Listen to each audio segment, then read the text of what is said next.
सुप्रभात प्रिय बच्चों।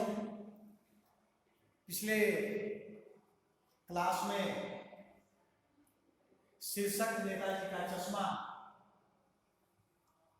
पाठ के मूलभूत बातों से आपको प्रेरित किया गया था, अवगत कराया गया था। आज पुनः पाठ को नियमित करते हुए पाठगत बातों से आपको अवगत कराया जाएगा। पिछले क्लास में हम लोगों ने देखा था पान वाला कैप्टन चश्मे वाले के संदर्भ की चर्चा करता है। उसके संदर्भ में दो बातें मौलिक रूप से बताया। पहली बात यह कि वह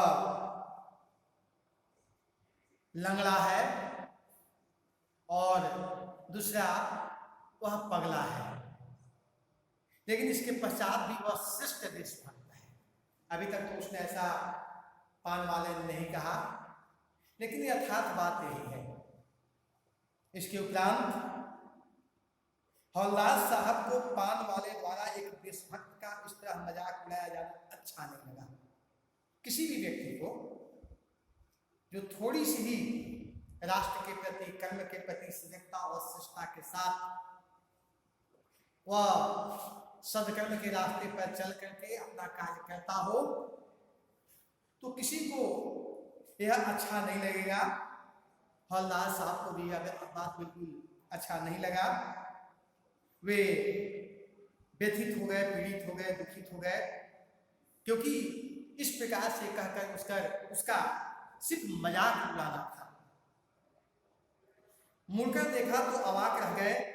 एक बेहद बूढ़ा मरियल सा लंगड़ा आदमी, सिर पर गांधी टोपी, आंखों पर काला चश्मा लगाए, एक हाथ में छोटी सी संदूकची, दूसरे हाथ में एक बांस की टंगे बहुत से चश्मे लिए, और अभी अभी एक गली से निकला था और अब एक बंद दुकान के सहारे अपना बांस टिका रहा था।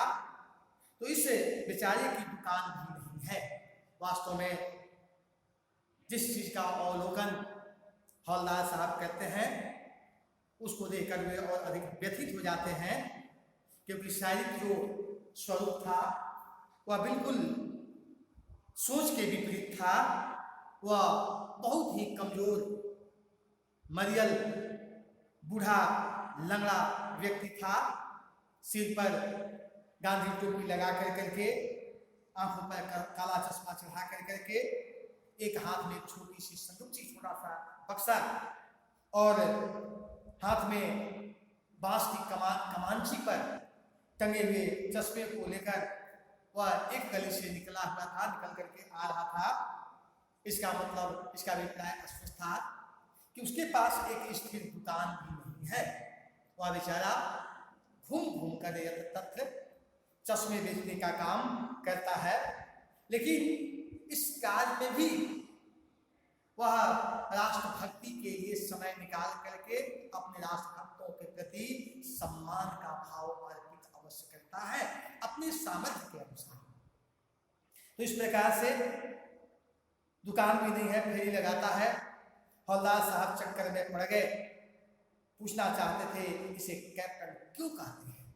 वे जानना चाहते थे, पूछना चाहते थे कि भाई जो स्थिति है, शारीरिक स्थिति, यह कैप्टन के बिल्कुल विपरीत है, लेकिन इसको कैप्टन क्यों कहते हैं, आखिर क्या कारण है, क्या यही इसका वास्तविक नाम है। लेकिन पान वाले ने साफ बता दिया था कि अब वह इस बारे में और बात कहने को तैयार नहीं है। ड्राइवर भी बेचैन हो रहा था, काम भी था। हवलदार साहब बीच में बैठकर चले गए। वास्तव में पान वाले ने स्पष्ट रूप से बताया कि अब मेरे पास समय का भाव है, किसी भी प्रकार की उसके संदर्भ की चर्चा हम करने के लिए तत्पर नहीं है। इसके पश्चात वह वहां से चला गया। ड्राइवर भी उनका परेशान था, जल्दी पहुंचना था। वे गाड़ी में बैठे और वहां से निकल गए। 2 साल तक हवलदार साहब अपने काम के सिलसिले में उस कस्बे से गुजरते रहे और नेताजी की मूर्ति में बदलते हुए चश्मों को देखते रहे। लगातार 2 साल आने और जाने का क्रम लगा हुआ था। इसके पश्चात जब भी वे आते तो उनकी सूक्ष्म दृष्टि उस नेताजी की प्रतिमा पर जाती, लेकिन वहां पर नित्य प्रति जब आते तो चश्मा का स्वरूप बदला हुआ वे पाते। दूसरा चश्मा वहां उनकी आंखों पर मिलता। उसके संदर्भ में जो बात कही गई है वह क्या है? नेताजी की मूर्ति में बदले हुए चश्मों को देखते, कभी गोल चश्मा होता तो कभी चौकोर, कभी लाल, कभी काला, कभी धूप का चश्मा, कभी बड़े कांचों वाला गोल चश्मा, पर कोई न कोई चश्मा होता जरूर। या जो अवतरण है इससे बोर्ड में प्रश्न भी आए हैं। चश्मा कितने प्रकार के हैं, कैसे कैसे चश्मा लगाए जाते थे? पहला इसमें एक उत्तर होता है, चश्मा के प्रकार में गोल चश्मा है, चौकोर चश्मा है 4 कोनों वाला, कभी लाल चश्मा, कभी काला चश्मा, कभी धूप का चश्मा, कभी बड़े कांचों वाला गोल चश्मा, पर कोई न कोई चश्मा अवश्य होता था। स्वाभाविक रूप से इस व्यक्ति ने सुभाष चंद्र बोस की जो मूर्ति थी उस पर चश्मा न हो, और वो भी इस कैप्टन के होते, यह कैसे संभव है? उसकी यही सबसे श्रेष्ठ भक्ति है, उनके लिए सम्मान है। वह इस कार्य को कर करके अपने राष्ट्रीयता के भाव से ओतप्रोत होना चाहता है, होता भी है, और इस प्रकार से वह सम्मान भी व्यक्त करता है। वह इतने प्रकार के चश्मा कभी न कभी उसे लगाता, और जब, जैसा कि पिछले क्लास में आपको बताया गया है कि जब कोई ग्राहक आकर के उस चश्मे का मांग करता है तो वह चश्मा उतार करके दे देता है और पुनः दूसरा जो चश्मा है उस पर लगा देता है।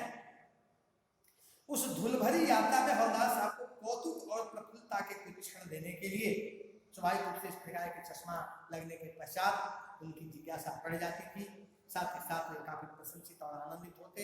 प्रसन्नता निश्चित रूप से इस बात का ही होगा कि ऐसे भी देशभक्त हैं जिस पर हमें उम्मीद कर सकते हैं कि हमारा जो राष्ट्र है सुरक्षित होगा, संवर्धित होगा और विकास के डगर पर नित्य प्रति आगे बढ़ता रहेगा। एक बार ऐसा हुआ कि मूर्ति के चेहरे पर कोई भी कैसा भी चश्मा नहीं था। उस दिन पान की दुकान भी बंद थी, चौराहे की अधिकांश दुकानें बंद थी। आज पुनः जाने के क्रम में उन्होंने यह पाया, यह देखा कि नेताजी सुभाष चंद्र बोस की जो मूर्ति है उस पर आज कोई भी और कैसा भी चश्मा लगा हुआ नहीं है। पान की दुकानें बंद हैं और उस कस्बे के अधिकांश दुकानें बंद हैं। आखिर इसका क्या कारण हो सकता है? अगली बार भी मूर्ति की आंखों पर चश्मा नहीं था। हवलदार साहब ने पान खाया और धीरे से पान वाले से पूछा, क्यों भाई, क्या बात है, आज तुम्हारे नेताजी की आंखों पर चश्मा नहीं है? अगली बार भी जब वे आते हैं चश्मा नहीं पाते हैं, वे अधीर हो जाते हैं, बेचैन हो जाते हैं। और उसने पान वाले से पूछा, क्या भाई, क्या कारण है कि तुम्हारे नेताजी की आंखों पर चश्मा नहीं है? पान वाला उदास हो गया। उसने पीछे मुड़कर मुंह का पान नीचे थूका और सिर झुकाकर अपनी धोती के सिरे से आंखें पूछता हुआ बोला, साहब, कैप्टन मर गया। वास्तव में आज एक उसके लिए सबसे अधिक दुख पहुंचाने वाली समाचार उसे हस्तगत हुआ। उसने स्पष्ट रूप से बताया, व्यथित भाव से बताया, दुखित भाव से बताया, प्रीत भाव से बताया, आत्मिक रूप से उदास होकर के बताया कि कैप्टन मर गया। और जब कैप्टन मर गया तो फिर प्रश्न नहीं उठता कि वहां पर कोई चश्मा लगाए। लेकिन हमारा मन आशावादी विचारों में हमेशा लगा हुआ रहता है। आशावादी विचारधारा में हमें जीवन यापन भी करना चाहिए, आशा का परित्याग हमें किसी रूप में भी नहीं करना चाहिए। आज शायद कैप्टन नहीं है, चश्मा आज उनके आंखों पर नहीं है, लेकिन शायद इससे भी बढ़िया कोई कैप्टन मिल जाए और उनके आंखों पर चश्मा लगा दे, ऐसी हम उम्मीद करते हैं। ऐसी उम्मीद के साथ ही हम आज इस क्लास को यहाँ पर रोकते हैं। अगले क्लास में पाठगत बातों से पुनः आपको अवगत कराया जाएगा। धन्यवाद।